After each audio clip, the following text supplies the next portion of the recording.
Tak ahojte, milí hostia, aj poslucháči, ak toto budete teda počúvať.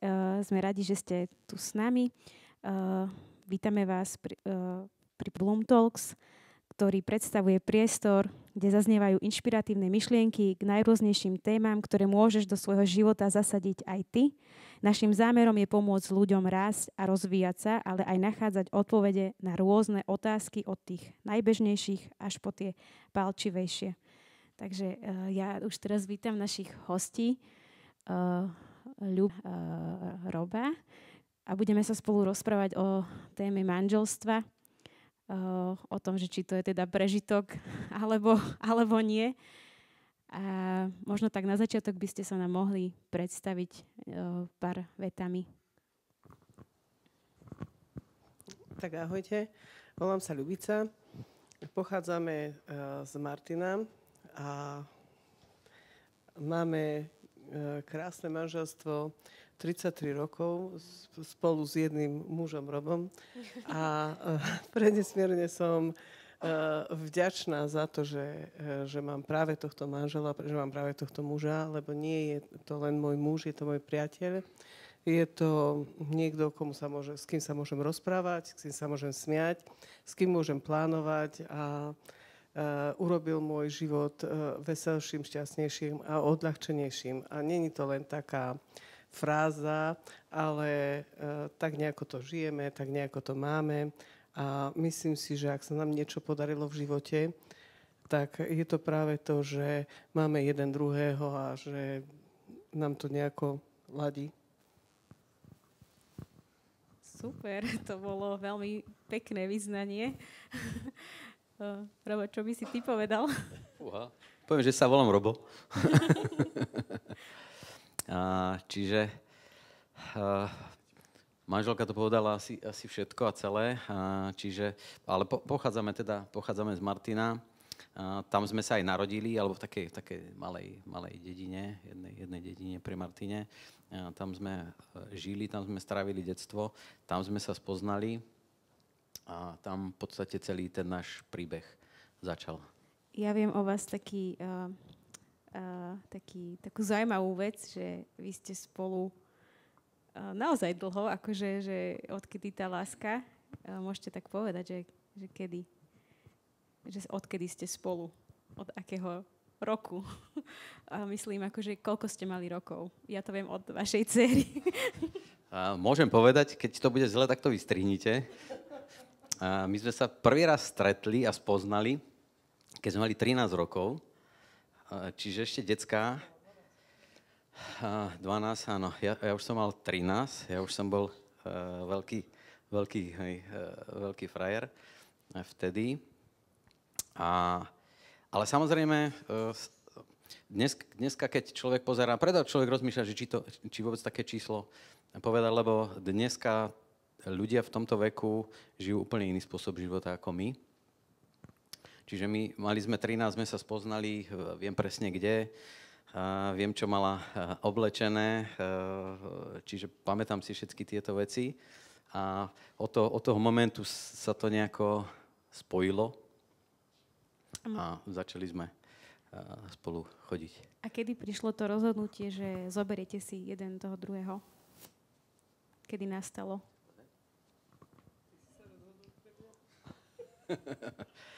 Ja si pamätám určite, že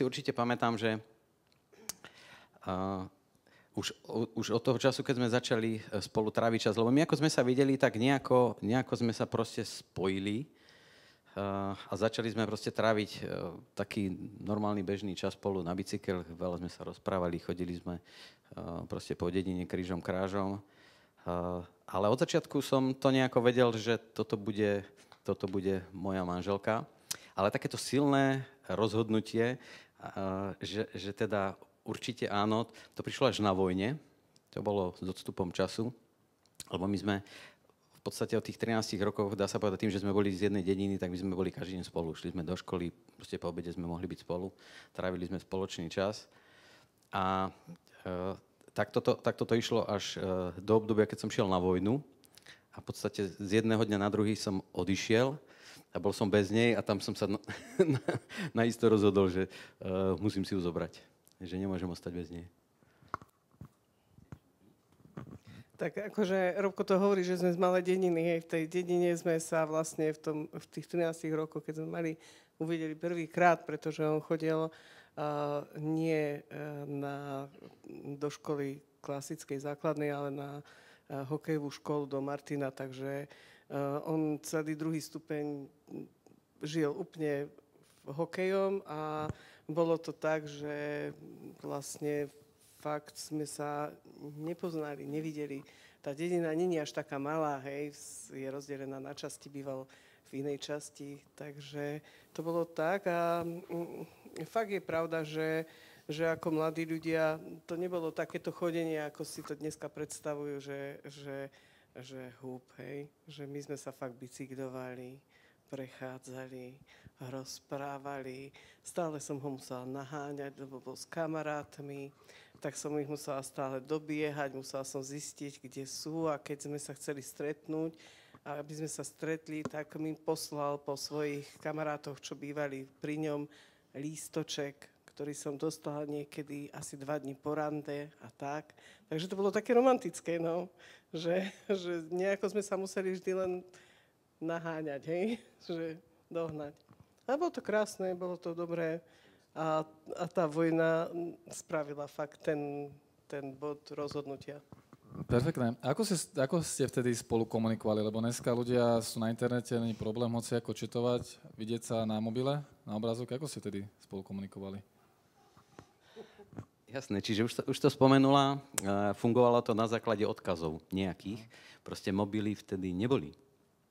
Žiadna SMS-ka, žiadny nik, čiže to bol buď nejaký papierik po niekom poslaný, alebo nejaká dohoda dopredu, zajtra o 15:00 proste tam a tam na stanici niečo, čiže buď sme prišli a stretli sme sa, alebo tam jeden prišiel a čakal, príde, nepríde, meška, nemeška, pol hodinu, alebo niečo, tam neexistovalo takáto komunikácia ako dneska, proste za 12 minút si viete vymeniť 50 informácií, hore, dole, prídem, neprídem, meškám, som v kolóne, zapcha, neviem čo, neprídem, čokoľvek, hej, tam to neexistovalo. Tak to bola aj taká skúška vašej lásky. Určite vás to tak obrúsilo a ešte viac zblížilo. A bolo niečo také, že čo ste, keď ste sa už zobrali, že ste si povedali, že fúha, tak že toto s tým som nerátal, alebo že čo vás tak prekvapilo, či už pozitívne alebo negatívne? Na túto otázku je taká zvláštna odpoveď. Veľmi dobre sme sa poznali. Poznali sme sa to, ako sa kto nadýchne, ako kto vydýchne, že čo už za tým je, takže toto nás neprekvapilo. Neprekvapilo nás ani také, že kto sme, čo sme, ako sme na tom finančne alebo hocičo. Ale čo mňa prekvapilo, bolo hlavne to, že človek si so sebou nesie nejaké modely zo svojej rodiny a ja mám výborných rodičov, ale môj ocino si kedysi vypil. Takže ja som mala stále v sebe taký strach, že no, keď si môj muž vypije, tak to bude zlé. A ja som sa správala presne tak, ako mamina z pozície strachu. Že no a teraz... A začala som sa správať presne tým spôsobom, ktorý to rozbíjal. A toto mňa prekvapilo, že niečo, čo sa ma vôbec netýka, pretože my sme nefajčili, my sme tak akože pili sme také že ja si Roba nepamätám, že opitého nejako tak, ja si ho možno 3 razy pamätám opitého, že vypili sme si, že pivo, víno, červené s kolou, hej, to bola taká moda, ale nie toto. Takže nemala som dôvod i napriek tomu som si doniesla do života v tom manželstve také tie modely správania a strach z toho, že mne sa stane to, že on začne piť. A to je taká vec, že... Samu seba si prekvapila asi. Áno, som prekvapila, určite som prekvapila môjho muža, lebo ten tiež nevedel, to hysterická žena je hysterická žena. A to bol aj taký nejaký bod zlomu, že keď poznáte niečo na sebe, že je zlé a čo idete s tým robiť a vidíte, že neviete s tým nič robiť. Takže... Jasné. A vy ste potom mali aj vlastne deti a viem, že vy ste aj úspešní podnikatelia, takže ste tak spolu nebudovali. Možno, že čo hovoríte takto spätne, že keď možno teraz vidíte, že tá doba je taká akože trošku iná v tom, že sa teraz kladie taký väčší dôraz na tú individualitu a nejaký sebarozvoj a ako keby ten vzťah sa tak odkladá, že až keď budem veľmi seba rozvojený a vytrenovaný a až potom, až keď budem mať byt, dom, až potom môžem robiť nejaké také seriózne rozhodnutia v rámci manželstva, že aký máte na toto pohľad, alebo že ako ste to mali vy? No, my sme celkom na to, alebo aspoň z môjho pohľadu pozerali pragmaticky, alebo rozmýšľali sme pragmaticky, lebo tým, že prešlo 6 rokov, než sme sa zobrali. Poznali sme sa 6 rokov, po 6 rokoch sme sa zobrali. Čiže my sme sa veľmi dobre poznali, vedeli sme o sebe, dá sa povedať, všetko. A vedeli sme, čo nejaká predstava o budúcnosti, alebo tak. Čiže pre nás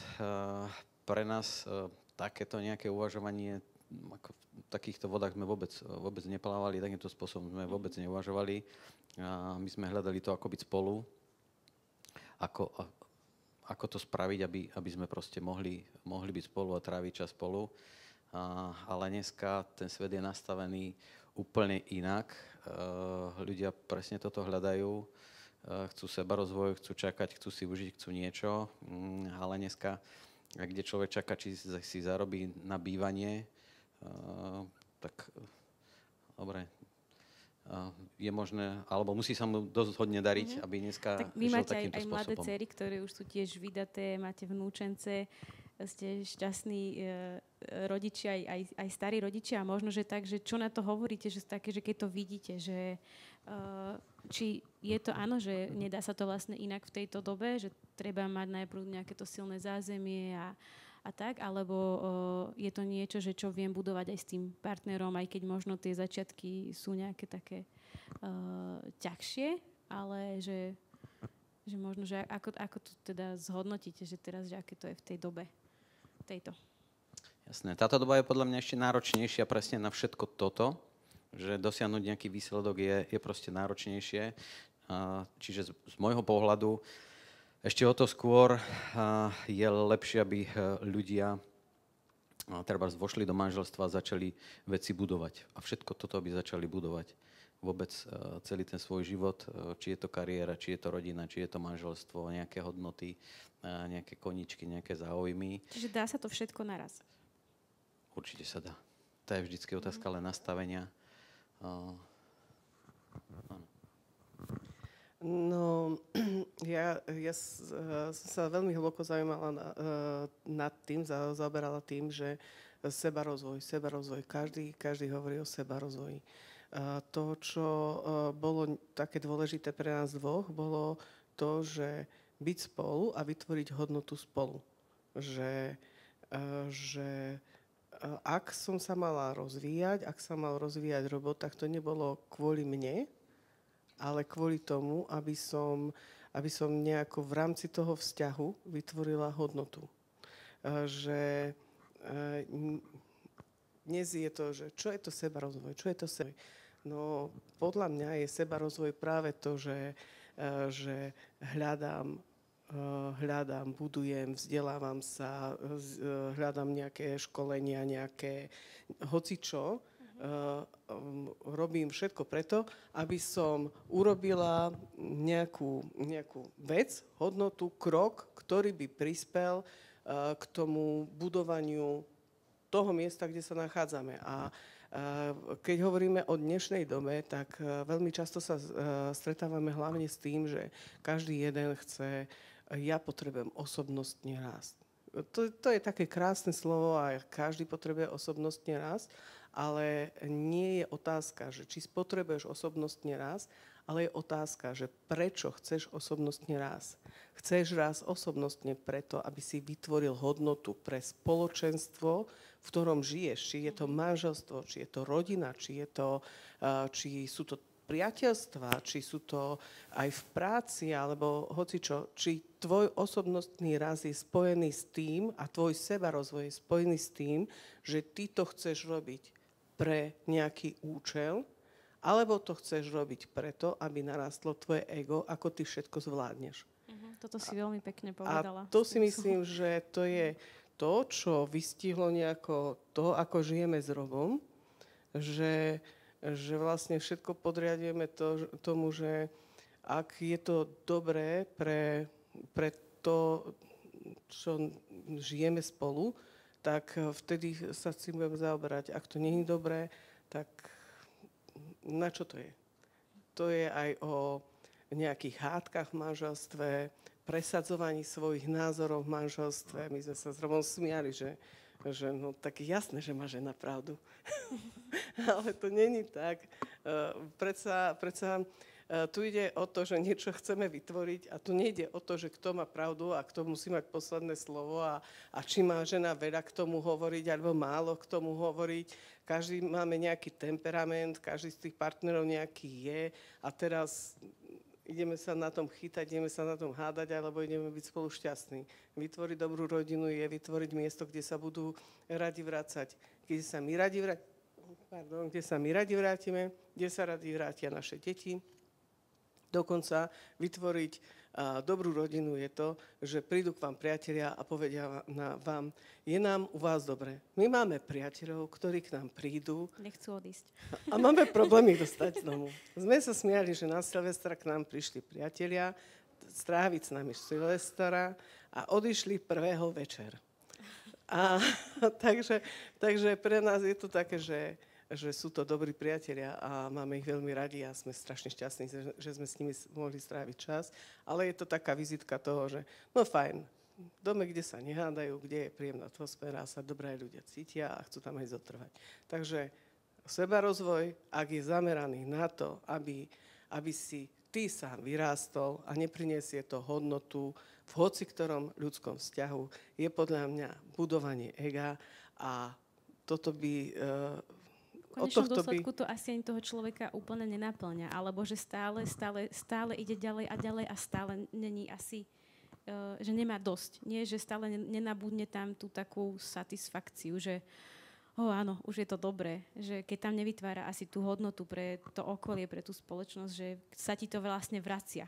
To do čo seba akože dávaš, že sa ti to vracia v tom, že vidíš to okolie, že je to taká pridaná hodnota.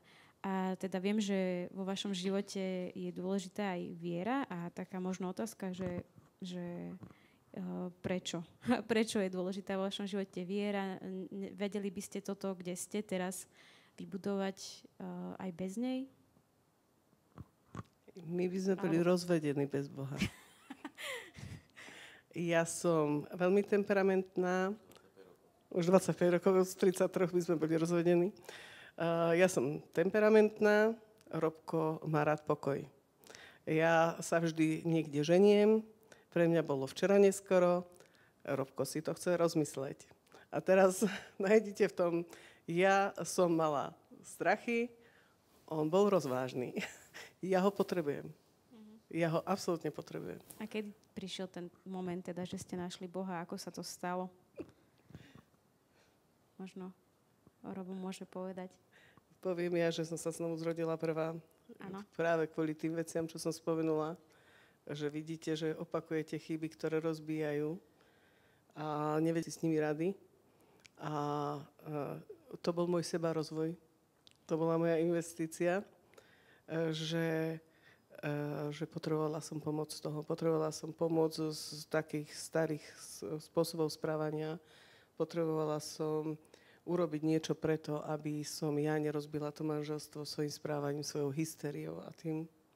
A vtedy sa stalo to, že som sa stretla s evanjeliom a prišiel Boh do môjho života. A to, ako Robko spoznal Boha, nevám povie on.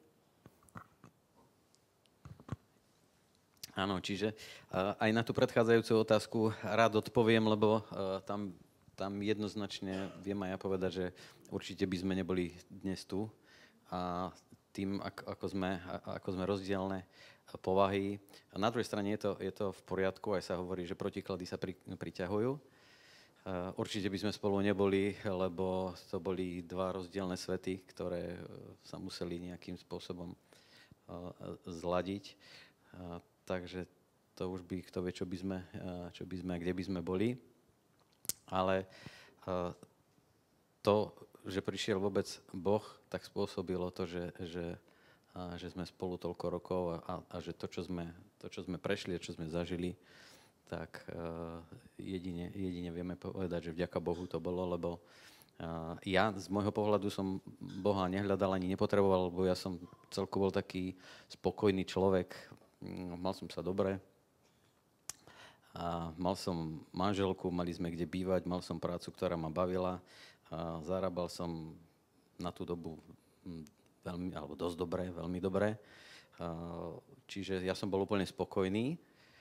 A na druhej strane som začal chápať tak ako postupne tým, že v rodine sa obratila svokra s manželkou, takže tie veci sa začali u nás rozprávať, alebo doma sa začali rozprávať, tak jedným uškom samozrejme človek vždycky počúva, napriek tomu, že nechce.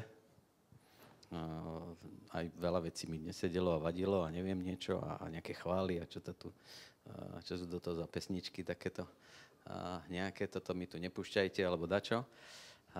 Takže veľký šéf, ale na druhej strane stále to bolo tak, že jedným uchom človek na to pozoruje. A proste prešiel čas, keď som videl jeden veľký zlom. Samozrejme, mňa to uspokojovalo, lebo vedel som, manželka mi rozprávala, ako je v cirkvi, ako sa proste znovu zrodí, ako dala svoj život Bohu, ako teraz bude verná, neviem čo si, proste veľa vecí takých, že však parada, však to sa mi hodí, to je celkom super.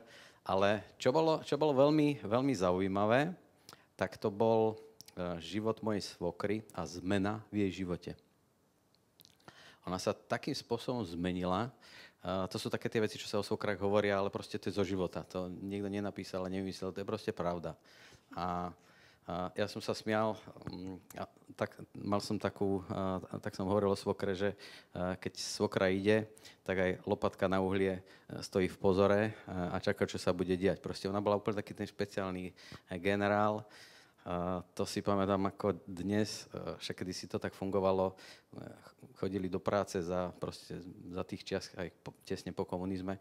O 3:45 bola proste doma, vrzla bránička. Vždycky nám vrzgala kľúčka, takže o 3:45 to bolo každý deň, že a už teda ide svokra a zmení sa atmosféra, zmení sa všetko. Zrazu to začína ináč fungovať doma. Ale aby som rýchlo prešiel, ona sa zmenila, ale extrémne. Extrémne takéto nejaké, že všetko musí nejakým spôsobom proste dirigovať, do všetkého hovoriť, stále niečo organizovať a vymýšľať a neviem čo. Takže tam prišla taká obrovská zmena, ktorá ma nenechala len tak a si hovorím, to není možné, človeče, to není možné. Ona to nehrá, to proste nie je možné. A toto na mňa veľmi, veľmi prehovorilo, až aby zase som preskočil veľa času a veľa dní, tak jedného krásneho dňa som sa pomodlil modlitbu spasenia, aby som to tak rýchlo prebehol. Dobre, super. Takže premena, to, ako sa zmenila tvoja svokra, tak to malo na teba taký zásadný vplyv a tomu, ako si potom aj ty sa rozhodol, že si odozdal život Bohu. Popri tom, jak si Ľubica rozprávala, ty Robo, tam mi napadlo v súvislosti s tým, že nás môžu alebo počúvajú ľudia, ktorí sú ešte tínedžeri, alebo chodia spolu, alebo sú už v manželstve, alebo práve sú v nejakej ťažšej životnej situácii, že nevedia ako ďalej. Tak ja by som sa chcel v tomto opýtať, že častokrát ľudia na začiatku vzťahu sú takí euforickí, nadšení, zamilovaní. Hovorí sa, že zamilovanosť môže trvať na takej úrovni možno pol roka, alebo 2 roky, 4 roky. A potom, keď tie emócie opadnú, hormóny opadnú alebo sa ustália, vtedy aj môžu prichádzať nejaké také zlomové momenty alebo krízové situácie, že čo by ste povedali vy, že ako to bolo u vás, prípadne, že čo by ste odporúčili teraz ľuďom, ako sa lepšie rozhodnúť alebo ako takéto veci spracovať a lepšie týmto prejsť, alebo že na čo sa opremiť, aby človek nedával možno taký dôraz na emócie, nebol taký, sme sa bavili, že sebecký, egoistický, že ja sa idem rozvíjať, ale že bol láskavý mysel na toho druhého, že ako to bolo u vás a ako by sa to dalo spraviť lepšie, keby ste mali tú druhú šancu. Neviem, čo by som spravil lepšie. Je to super. Ale možno, keď vidíte rôznych ľudí okolo seba, že ľudia sa dokážu trápiť, zacikliť niečom. Jasné. Ja si myslím, že vo vzťahu a proste v manželstve ako takom je presne dôležité to, že ten človek v tom vzťahu nie je pre seba, ale je tam aj pre toho druhého a proste pre ten nejaký výsledok, pre ten nejaký cieľ, pre rodinu a proste pre tie nasledujúce dni. Čiže vždycky v akejkoľvek situácii, ktorá je, tak človek vždy zaujme nejaké stanovisko a vždy nejakým spôsobom reaguje. Ale proste keď tí ľudia sú spolu už nejaký čas, tak ja viem, akým spôsobom môžem reagovať na určité situácie a viem, čo to spôsobí. To znamená, keď je ťažká situácia z akéhokoľvek druhu, tak viem, že či musím stať nad tým všetkým, či musím byť ako keby nad tou okolnosťou, či sa môžem zložiť, či sa môžem dať nižšie, či môžem byť smutný, či môžem byť nešťastný. Lebo viem, že keby som napríklad bol, tak manželku to úplne dá dole, alebo niečo. Čiže človek musí nejakým spôsobom reagovať a nie len ja som smutný, ja som nervózny, ja sa s vami nebudem baviť. Nehaj ma tak, daj mi pokoj, som unavený, alebo niečo proste. Že človek sa v tom musí stále nejako hýbať, aby... Ja hovorím, že aby dobre bolo. A to nie je o tom, že človek ostane vždycky nejaký niekde vzadu a vždycky na úkor jeho alebo niečo, ale ten cieľ je proste jasný, že ak viem, že keď teraz niečo poviem, tak to nebude dobre, tak to proste nemôžem povedať. Cez to vlak nejde. Tak áno, ty si muž, hlava rodiny, tak keď žena možno emotívne niečo ťažšie znáša alebo niečo náročnejšie, tak muž je ten, ktorý by mal podržať, zachovať pokoj a rozvahu a aby to ešte negradovalo ešte do väčších stupňov, do obrátok, ale práve aby sa upokojila situácia a zase nabralo to nejaký taký správny smer alebo dobrá zmena by v tom nastala. Mňa ešte tuto pri tejto téme tak napadlo to, že áno, že zároveň je to tak, že budujeme to spoločne a že vlastne to šťastie aj v tom, že sa snažím, aby aj ten druhý bol šťastný, ale možno ešte je tu aj taká otázka, že aj sú také určite páry, kde vždy je ten jeden, ktorý sa snaží to nejako posunúť ďalej a ten druhý možno tak zaostáva, alebo má také nejaké ťažšie obdobie a teraz môže tu nastať taká otázka, že tým pádom ja nemôžem byť šťastný, lebo ten druhý človek vlastne do toho nedáva tých 100% a že čo teraz a že zároveň, akože možno ja si tak, ak môžem dať aj nejakú myšlienku, myslím si, že ja som napríklad mala sama niekedy také obdobie, že som si myslela, že teraz ten môj muž ma spraviť šťastnou, ale že možno toto je taká tiež dobrá myšlienka, že nečakať zároveň to šťastie od toho druhého, že to šťastie spolu vytvárame, ale že nejak človek musí naučiť sa hľadať aj nejaký taký iný zdroj a že není to iba na tom druhom. Teraz, že vďaka nemu budem šťastný. Že možno, že ako by si to ty, Ľubka, toto zhodnotila. Tanička, máš absolútnu pravdu. Ty ako žena. Ja stále hovorím, že keď sa dvaja ľudia zoberú, tak neviem, ako to robia bez Boha. Neviem. Ale pokiaľ ja nenájdem svoju radosť v Bohu, a to není klišé, to je pravda. Pokiaľ nie som spokojná v Bohu, nemám čo dať a očakávať od ľudí, že ma príjmu, že ma budú mať radi, že budú akceptovať toho, aký som, hoci ja nie som ochotný akceptovať. Asi to nejde. Všetko závisí od toho, čo seješ, to potom zožneš. A je mi veľmi ľúto manželských párov, manželstiev, kde sa to zdá, že ťahá jeden za kratší koniec.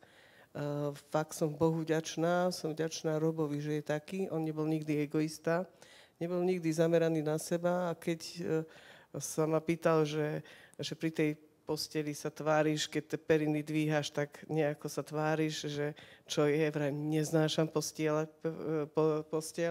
tak ho postielal on a teraz to robím rada. Je to o tom, že mať radosť z toho, plniť si tie svoje povinnosti pre radosť toho, koho chceš urobiť šťastným. Keď hovoríme o tom individualizme, ja mám svoje skúsenosti. Deťom sa vysvetľujú, aké majú práva v škole, aké majú práva v rodine. Príde človek do zamestnania, tam mu tvrdia a tam mu rozprávajú, ako má práva. Rozprávame si, manžel má také práva, manželka má také práva. Čo z toho vyplýva? Každý vie, aké má svoje práva. Nikto sa nikdy nezamyslel, aké má povinnosti. Nikdy nikto nikomu nerozpráva, že keď ty si v škole sa máš učiť, to je tvoja povinnosť. Nie, že sa ti chce, že si v robote. Tvoja povinnosť je pracovať. Nie robiť si dobre tým, že sa ulievaš. Keď si manželka, tvojou povinnosťou je robiť manželovi dobre. Keď si manžel, tvojou povinnosťou je milovať. Každý kričí len tie svoje práva. Ale začne ti robiť radosť to, že to, čo nazývajú ľudia povinnosťou, ti začne byť radosťou robiť tým druhým, tak ja som presvedčená, že to môže zmeniť atmosféru všade. Každý žiak, ktorý je snaživý a učí sa, aj keď mu to možno nejde na samé jednotky, začne byť príjmaný tými učiteľmi. Začnú ho mať radi, hoci vedia, že nemá samé jednotky, ale je mu to radosťou, že sa učí. Keď to bude v práci, že jeden človek fakt to robí s radosťou, no môže byť hoci ako, ale mám ho rada, mám ho radšej. Keď začneš v manželstve toto robiť, ten manžel ťa má radšej. Takže keď sa nám stanú povinnosti radosťou, nie povinnosťou, len preto, aby sme urobili druhú stranu v hociakom vzťahu šťastnú, tak vtedy je to dobré. Je to aj s Bohom. Ľudia často si hovoria, toto Boh odo mňa chce, toto chce odo mňa, toto chce Boh odo mňa. A postavia si to pred seba, ako keby to bola povinnosť. Lenže Boh nás nepovolal k povinnosti, povolal nás k radosti vzťahu s ním. Takže s radosťou budem robiť niečo a už mi to není povinnosťou. A to je aj o manželstve. Tak toto platí aj v manželstve. Môj manžel ma vždy robil šťastnou a nie preto, že bol povinný, ale preto, že mu to robilo radosť a vracia sa mu to. Nepoviem, že s týmto starým tu mám ešte pár rokov vyžiť. Nie, ja som šťastná, že môj manžel raz povedal, milujem to, že s tebou zostarnem. A to sú tie krásne veci, čo sa dajú povedať. To je úplne krásne a vzácne a inšpiratívne na dnešnú dobu. Veľmi sa mi to páči. Robo, chcel si niečo povedať? Nie. Dobre, lebo... Rozmýšľam, že povedala, že s týmto starým, kde som mladý. Počítam, že koľko mám rokov. No, jak si Ľubica rozprával, tak mi napadlo to, že v jednej knižke, ktorá sa volá Láska a úcta, sú opísané dva kolotoče. Jeden kolotoč je kolotoč lásky a úcty. A mne toto príde, že ako by si o tomto rozprávala, že chceš robiť to Roba šťastným, tak budeš mu prejavovať lásku, budeš robiť to, čo sa mu páči, aby on bol spokojný. A tým sa to vráti potom naspäť aj k tebe. A na druhej strane, a ja poznám ľudí, alebo také páry, kde akoby taký kolotoč nešťastia alebo takého šialenstva, presne to podľa mňa súvisí s tým, že človek myslí iba na seba. Mali ste aj vy takéto obdobie kedysi, alebo niekedy v minulosti, že ste mali, povedzme, taký kolotoč šialenstva, že ste pozerali iba na seba, alebo to bolo hneď od začiatku vás také, že ste boli jeden pre druhého? Podľa mňa sme také nemali nikdy, lebo my proste aj pred svadbou sme boli spolu.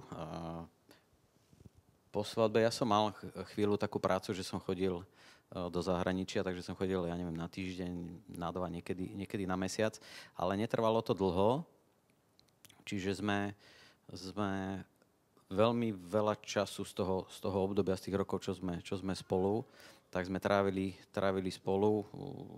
Maximálne sme boli pár rokov, takže sme každý chodili do inej práce, ale aj podnikanie, ktoré teraz máme, tak ja neviem, 20 rokov, ešte aj tam sme spolu, čiže my sme stále spolu. Sme spolu v práci, sme spolu v cirkvi, sme spolu. Takže nás veľa tých vecí, i keď mohlo prísť čokoľvek, ale nejako, ja si teda aspoň nepamätám, že by my sme mali nejaké obdobie krízové alebo ťažké z takéhoto nejakého, samozrejme, starosti a všeličoho bolo. Akože možno takto aj máte myslel, že ste hovorili, že by ste možno inak boli rozvedení, alebo že preto to, že ste teda také, že rozlišné povahy a že ako ste sa to učili teda spolu vychádzať a že došli do takéhoto proste súladu aj rozličných osobností, aj keď ste teda rozliční. Tak. No tu môžem jednoznačne povedať, že len vďaka Bohu, že sme sa znovu zrodili. Ináč to nevidím, lebo za mňa, ja z môjho postavenia, ako ja som bol dosť taký flegmatický človek, vedel ma vytočiť iba fakt, keď niekto proste na mňa útočil z akéhokoľvek dôvodu. A dá sa povedať, že všetko mi bolo jedno. To znamená, že ja som sa rozhodoval na základe pocitov, vôbec nie na základe toho, čo by z toho bolo, aký z toho bude výsledok, čo bude za tým rovná sa, keď urobíš toto, keď spravíš také, keď povieš niečo, keď pôjdeš, keď nepôjdeš, bolo mi úplne jedno. Myslel som si, že sa mi nechce, tak proste sa mi nechce a neriešim. Čiže ale toto viem, že zmenil Boh, lebo ja by som, určite by som bol taký istý a v celku človek nemôže takým spôsobom pristúpať k ničomu, že sa rozhoduješ na základe toho, ako sa práve cítiš, alebo niečo.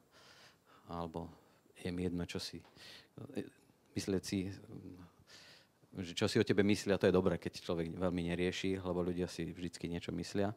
A to je celkom jedno, ale proste ja v tých životných situáciách, ktoré sme mali aj v manželstve, tak určite by sme spolu neboli, lebo by som povedal, mne to jedno, tak nechceš, tak čo, idem niekde, neviem niečo, určite by to takto bolo. Takže to je možno taký fenomén, že aj veľa mužov v dnešnej dobe, že tak púšťa veci a necháva to možno tak, že skôr takým flegmatickým postom, že toto bolo u teba niečo, čo sa zmenilo a že si vlastne prišiel do takej tej pozície, že potrebujem tú rodinu viesť a že nemôžu mi tie veci byť jedno. Hej? Že toto bola taká zmena u teba, zásadná. Áno. A v podstate sa udiala, dá sa povedať, bez nejakého môjho pričinenia, proste Boh to urobil. Nebolelo to, hej? Nebolelo to, hej. Nepamätám si na tú operáciu, bola to dobrá operácia, pacient prežil, takže áno. Toto je podľa mňa taká tiež veľmi aktuálna téma, že pre mužov možno, že vlastne, že dôjsť do tej takej mužnosti, presne, že prevezmem tú zodpovednosť za tú rodinu, aj keď samozrejme, že obidvaja sú zodpovední za rodinu, ale že naozaj taká tá mužnosť, to možno a ja tak aspoň čo vidím, že to asi chýba v dnešnej dobe. Neviem, možno sa mýlim. ale možno aj na toto, že ako to vidíš ty, dnešnú mladšiu generáciu. No, dnešná mladšia generácia to má oveľa zložitejšie a komplikovanejšie. Proste už len telefón a všetky tie proste technológie a to všetko, v čom ľudia vyrastajú a do čoho sme sa dostali, tak to absolútne zasahuje do života človeka a spôsobuje proste zmeny, ktoré človek nechce, nehľadá. Už len tým, že človek bude do toho kúkať, tak sa niečo deje. Už len tým, že na to proste stále s tým dá, čo človek robí, tak človek sa mení a ani nevie, ani nechce. My, keď sme vyrastali, tak my sme sa buď hrali vonku, hrali sme fotbal, hrali sme hokej na ulici, hrali sme nejaké skákania, gumy, neviem čo, si sme sa skrývali, naháňali. Dneska decka proste vyrastajú úplne iným spôsobom. Ale suma sumárum, a o to možno ešte skôr dnes, môžeme povedať, že bez Boha to ľudia budú mať ťažké a zložité, lebo ich ovplyvňuje niečo, čo ani si neuvedomujú. média, čokoľvek, všetko, čo fičí kolo nás. Robko nikdy nečítal pred znovuzrodením, nikdy nečítal. A keďže jazdil vtedy na kamióne, mal dosť času, keď sme sa znovu zrodili a moja mama mu dala maximálnu mužnosť od Kola, Edmund Cole. Bol to, alebo je to autor, ktorý písal hlavne mužom, preto to najradšej čítajú ženy. A tento autor napísal túto knihu Maximálnu mužnosť a túto knihu si prečítal ešte ako neznovu zrodený alebo na začiatku toho, že už to nejako v ňom hralo. A tie myšlienky sú tam o tom, že byť mužom je výsada, že byť zodpovedný za niečo, že to je niečo, čo dal Boh na mužov. A to bolo na tom také perfektné, že keď si niekedy človek veľa myslí o sebe, tak vtedy nevezme tie myšlienky a myslí si, toto ja viem, toto ja dokážem, toto ja toto. Ale Robo je veľmi skromný, veľmi obetavý a vravím, že je úplne špeciálny, vôbec v ňom nevidno nikdy nejakú mužskú ješitnosť alebo niečo také. A viem, že jeho to dosť ovplyvnilo v tom, že ja budem v tomto dobrý. Ja budem dobrým mužom. Nie manželom, mužom. A myslím si, že bez Boha by nebol dobrým mužom, ale stal sa fakt veľmi dobrým mužom a taká vizitka toho, že dcery chceli mať manželov, ako je ich ocko, čo je už také pekné a stále zliadajú k nemu, že ako by to urobil ocko. A keď aj teraz vnúčatá, keď donesieme, že donesú nám, máme malé vnúčatá, hej, že najstaršie má rok aj 8 mesiacov. A keď sme doniesli 5-mesačnú vnúčku s tým, že ideme nakupovať s dcerou, tak sme mu donesli, nech sa postará. Tak 2 hodiny sme nakupovali, také šťastné, že nám nevolala, takže je to všetko v poriadku. Po 2 hodinách sme prišli v dome krásne ticho a že ty si tak úžasný. A on 3 minúty, čo je ticho. Celé 2 hodiny plakala. takže toto ho vystihuje, že aj pod takouto sa nezvalí, ale bude tým mužom, že nech si tie ženy užijú a nech si nakúpia. No, to bolo veľmi pekné. A ja som rád, Lubica, že si odporúčila takúto knihu, ktorú že hlavne ženy čítajú, ale môže mužom pomôcť. A pritom mi napadá, že práve to, čo si povedala, že Robo s tým nemal problém, keď som to správne pochopil, že muži akoby nevedia si priznať chybu, alebo že nechcú dať najavo nejakú slabosť, že by niečo nezvládli, nevedia sa pokoriť, že tam je to mužské ego, alebo ješitnosť, alebo pýcha. Tak Robo, ty si s tým teda nemal problém, áno?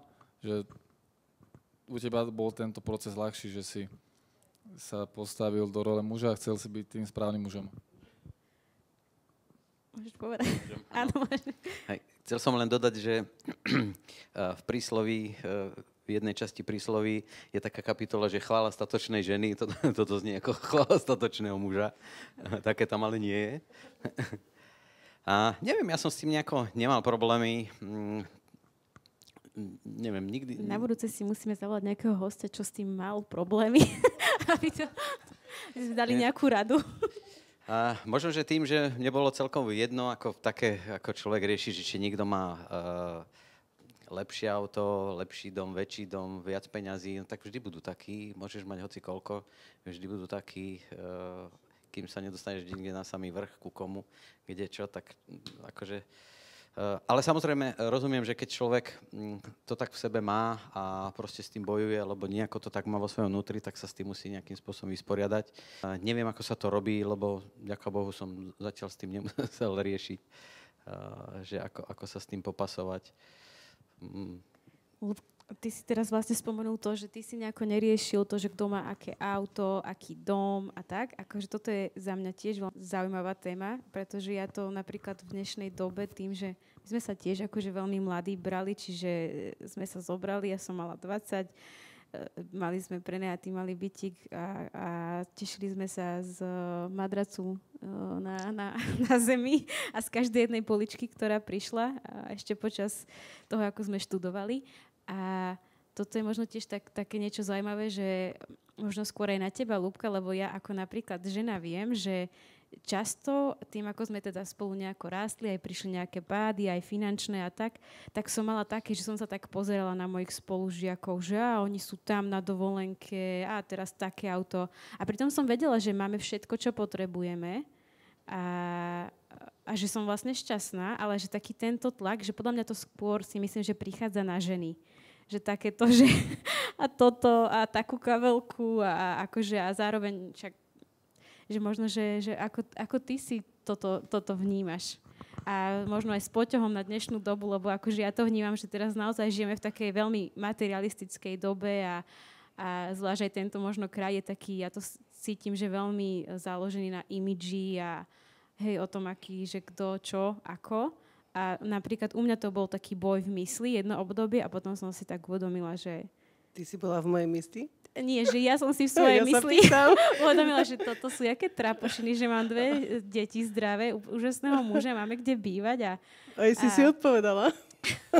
Ale môže, že možno... Presne je to takto, že žena to vie tak nejako riešiť a potom si povieš, no tak vždy bude niekto, kto má niečo väčšie a lepšie, no tak... Teším sa fakt z každej jednej veci. Je jedno taký verš, nebudem ho hovoriť, ale aj teraz sme to preberali s kamoškami, že mať každý deň z niečoho malú radosť a potom zrazu uvidíš, že máš oveľa väčšiu možnosť mať viacej radosti v každý ďalší deň. Že hovorí to o tom, že Božia milosť je každé ráno nová, že len vďaka Božej milosti sme nevyhnuli a že aj tak nám dáva každé ráno novú radosť, nový dôvod na radosť. Takže tak ako si povedala, no, keď sa človek zameriava smerom do vonka, tak vždy vidí, že niečo nemá ako ostatní. Keď sa zameriavame na to, že niečo máme, niečo, čo má hodnotu, keď je to Boh, keď je to už aj tá jedna polička, tak už aj tá jedna polička, samozrejme rada si urobím radosť tým, keď vymaľujeme nejakú izbu alebo niečo si kúpime, aj keď si sama niečo kúpim, ale je fakt dobré, keď tí manželia medzi sebou nebojujú, ale keď tí manželia medzi sebou fungujú fakt jeden druhému pre radosť. Hovoril to jeden náš spoločný známy, že manželstvo je silová bunka v tomto svete a že manželia, keď spolu fungujú, tak vedia urobiť veľké veci. Keď proti sebe nebojujú, ale bojujú spolu. A myslím si, že to je absolútna pravda, že každé jedno víťazstvo, ktoré v živote sme mali, v tých našich osobných bojoch, bolo vybojované len vďaka tomu, že sme nebojovali proti sebe, ale spolu. A potom všetko ostatné, každá tá malichernosť, že niekto má niečo viac ako my, má dobre.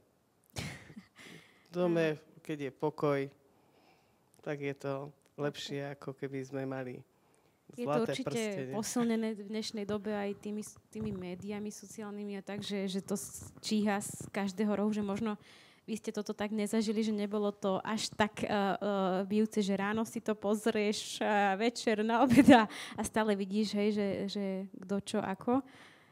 Že je to tým také posilnené určite. No a čo by ste možno po tých desiatkách rokoch manželstva odporúčili ľuďom, ktorí uvažujú o manželstve, aby spolu otvorili? Že aké témy je podstatné mať vyriešené pred vstupom do manželstva? Nejaké zásadné veci. Možno nejaké ciele, vízia, alebo že uvidíme, kam nás to zavedie. Tak ľudia, pokiaľ nejaký čas trávia spolu, tak asi sa rozprávajú o veciach, hej, a pravdepodobne preberajú veci. Ale možno témy ako také, alebo veci, o ktorých by sa malo hovoriť, alebo nemali by ostať niekde v skrytosti, tak to sú možno, ja neviem, veci typu, ja neviem, zobral si neviem akú veľkú pôžičku, má nejaký, neviem aký veľký úver, ten človek by to mohol vedieť, hej. Akékoľvek možno aj zdravotné veci, aj niečo, však predsa tí ľudia sú slobodní, môžu sa rozhodnúť, môže Počet niečo vedieť. detí. Či áno, či áno, nie. to vie prekvapiť a tam väčšinou zhoda nie je, teda aspoň. Ja som prekvapená, že som počula teraz takto, že niektorých manželstve zistili, že ja som zistil, že on nechce deti, že akože pre mňa také fascinujúce, že také témy, že To je podľa mňa tragédia. hej, že to... Lebo z pohľadu chlapa tomu ešte čiastočne rozumiem. Spokojný, keď je so ženou. Ale žena, predpokladám, že je nastavená tak, že určite chce deti. A to teda je otázka, že či 1, 2, alebo 5, alebo koľko. To už tá dohoda, ale neviem, to sú možno také nejaké zásadné veci, ktoré asi by sa mali...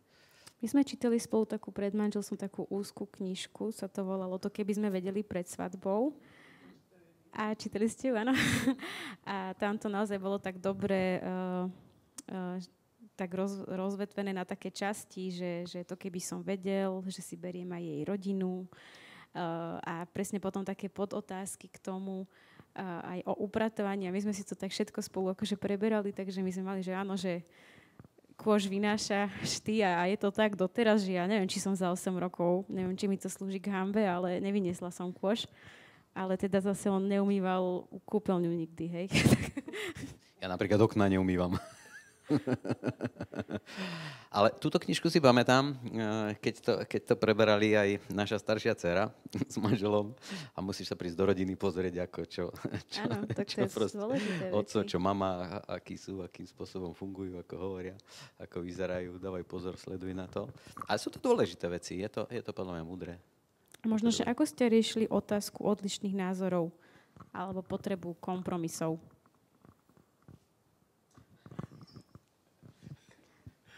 Sranda, že? Manželka má vždy pravdu. Ale nie je to tak. My to máme vyriešené. Vinník sa nehľadá, vinník sa určuje, takže sa musíte rýchlo naučiť určiť toho vinníka, aby ste ním neboli vy.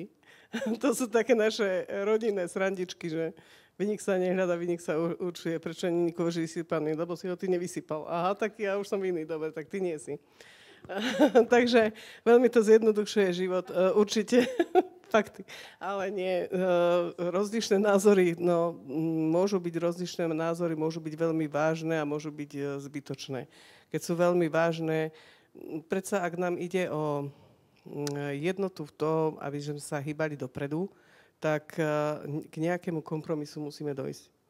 Že nikdy si nemôžeme myslieť, ani ja, ani Robo, a v tom manželstve sme sa stali jedným celkom. A keď to človek príjme, že je jeden celok, tak ten jeden celok sa predsa, hlava sa nebije predsa s nohami, hej? Tak k nejakému kompromisu musíme dojsť a niekedy musí ustúpiť ten, niekedy ten, je to také blbé, Tak možno, že niekedy sa zdá, že jedna strana viacej ustupuje, druhá menej, ale... Krásne, takže raz ustúpi žena, raz ustúpiš ty, Ľubka, raz ustúpi Robo. Nedá sa iba, že jedna strana... A potom Ľubica. Nemôže to byť tak, že iba jedna strana ustupuje a druhý je stále taký, že ja som tu geroj, alebo ja som tu ten, čo rozhoduje a všetko je podľa mňa. Čiže to je dobré, že obidvaja sú v tom spoločne. Takže podľa mňa sme pekne sa porozprávali, zhrnuli sme si, prešli sme si také zaujímavé témy, dôležité, čo týkajú manželstva, aj dobre, podľa mňa, ty vypadli aj vaše skúsenosti. Ja by som sa chcel opýtať z divákov, či má niekto nejakú otázku a chcel by sa zapojiť. Tak nech sa páči. Tak ja sa volám Roman, mal by som otázku. Ďakujem za veľmi podnetné myšlienky, ktoré tu odzneli. Je to skutočne veľmi, veľmi povzbudivé aj v rámci tých vecí, o ktorých aj ja treba sa rozumiem. Ale mňa by predsa zaujímalo taký malý sumár možno, ono to tu čiastočne odznelo, ale že čo v skutočnosti vlastne Boh alebo viera v Boha priniesla do vášho manželstva. Ako to vnímate, alebo ako by ste to vedeli pomenovať, že čo spravil vlastne Boh s vašim manželstvom také. Lebo ja som to tak vnímal celkovo, že však vy ste boli dobrí, ste sa mali radi aj predtým a mali ste sa radi aj potom. Tak čo to v skutočnosti, prečo ten Boh je tak dôležitý? Alebo tá viera, jak ste spomínali. No, povedali sme to tu obidvaja. Keby Boh do toho neprišiel, tak spolu nie sme. Čiže keď by sme to mali zosumarizovať, tak čo Boh priniesol, tak to je v podstate tá zmena, alebo ako keby také odrezanie alebo odstránenie niečoho, čo by ten vzťah zničilo. A proste Boh to nahradil niečím, čo ten vzťah dokáže dávať dokopy a dokonca udržovať. Také abstraktné skôr, také akože ťažko možno pomenovateľné, alebo sú to konkrétne. Mňa skôr zaujímalo to, že čo konkrétne možno. Takže toto bolo a toto prinieslo, ale rozumiem tomu, že asi možno takú stabilitu treba, alebo tak nejak, hej. Je to presne o tom, že ja som to spomínala, že človek nesie v živote vzorce, ktoré sa naučil, typy správania, ktoré sa naučil, ktoré odpozoroval a ktoré bez toho, aby si uvedomoval nejaké príčiny a dôsledky, jednoducho v tých vzorcoch ide. A o čom stále my hovoríme, a nevieme to nejako tak úplne špecificky pomenovať, je práve to, že keď sa človek stretne s Bohom, svoj život mu odovzdá tak, že ho urobí pánom svojho života, nechá Boha hovoriť do svojho života, tak vidí tie chyby a chce alebo rozhodne sa odrezať od seba to, čo narúša integritu, spoločenstvo, to, čo spôsobuje to, že už nevie človek ísť tým správnym smerom v hociakom vzťahu, ale aj v jeho osobnom živote. A vlastne Boh to rozriešil tým, že on človeka nenechal, aby bol tým istým, ale skrze Ježiša Krista urobil ho novým stvorením v Kristovi Ježišovi.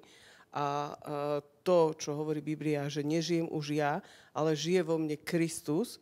A toto uvedomenie si tejto Božej pravdy vypôsobilo v nás to, že sme vedeli sa odrezať od tých starých modelov rozmýšľania, konania, rozprávania a správania. Nevravím, že sa nám to nedarí sem tam si tak vypustiť, ale máme Boha, pred ktorým fakt nechceme v tom pokračovať. Ale zároveň na druhej strane, my sme sa s Tajničkou predtým rozprávali, Boh nám dáva slobodnú vôľu. A chce, aby sme robili dobre preto, lebo sme ním milovaní, nie preto, že to musíme. A aj to je taká vec, že toto pochopenie, že robiť druhému dobre, lebo ma miluje, alebo ja milujem jeho, je zásadné a dôležité a preto môj manžel povie, že oddá na statočného muža, ale on mi ukázal bezpodmienečnú lásku, ako ma Boh miluje, tým svojim prístupom. Že on bol ku mne dobrý, aj vtedy, keď som si nezaslúžila, a ja som si vtedy povedala, že tak tento človek je ku mne dobrý, keď si to nezaslúžim, o čo lepší musí byť Boh. Takže to sú také veci, možno sú to abstraktné veci, možno sú to, nedá sa to nejako povedať, ale to odrezanie od tých starých modelov a to uvedomenie si toho, že niekto vás miluje, tak môžete aj vy byť inakší a môžete sa meniť. Tak to je také asi napomenovanie. To je uchopiteľné, hej, to sa dá, jasne. Dobre, jasné. Ja by som len na to chcel, ešte mi tak pritom napadlo, že to mi príde ako taká radikálna, taká riadna zmena, že ste vedeli v tomto úplne zmeniť myslenie, to, čo ste boli naučení, to, jak ste boli vychovaní a vedeli ste sa v tomto podriadiť Bohu a prijať to, ako On nás stvoril, že sme sa milovali, že sme robili druhým to, čo učí aj Ježiš, že robte druhým to, čo chcete, aby oni robili vám. Že to mi príde, čo si hovorila, že takto u vás fungovalo, že ste robili pre druhého to, čo chceli, aby on robil vám, aby si dali v tom tá dobrý príklad. A pre mňa zase to je veľmi uchopiteľné, viem si predstaviť rôzne situácie, že napríklad keď si hovorila, že žena dokáže muža nejako naštvať a muž sa dokáže vytočiť, alebo keď sa dokáže rýchlo nahnevať, znietiť, ale v tomto je práve také inšpiratívne, že vďaka Božej láske, tak mi to dáva zmysel, Robo, že si vedel zachovať pokoj, že si bol trpezlivý a práve v tom si dokázal lásku, že lebo láska je trpezlivá, že bol si trpezlivý a bol si láskavý v tej situácii. Takže pre mňa je toto veľmi povzbudivé a inšpirujúce.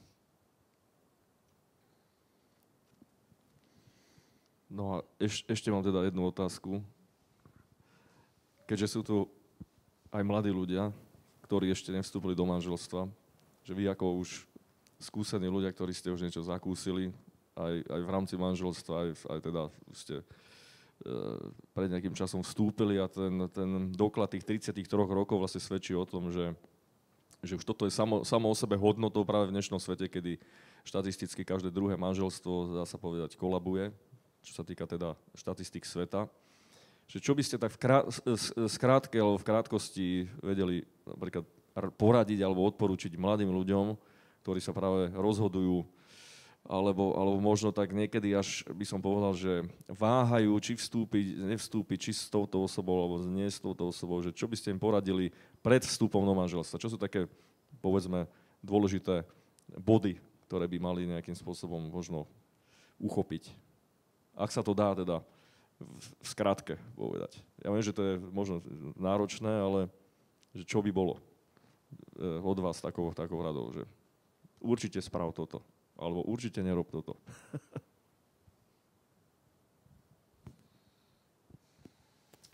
No.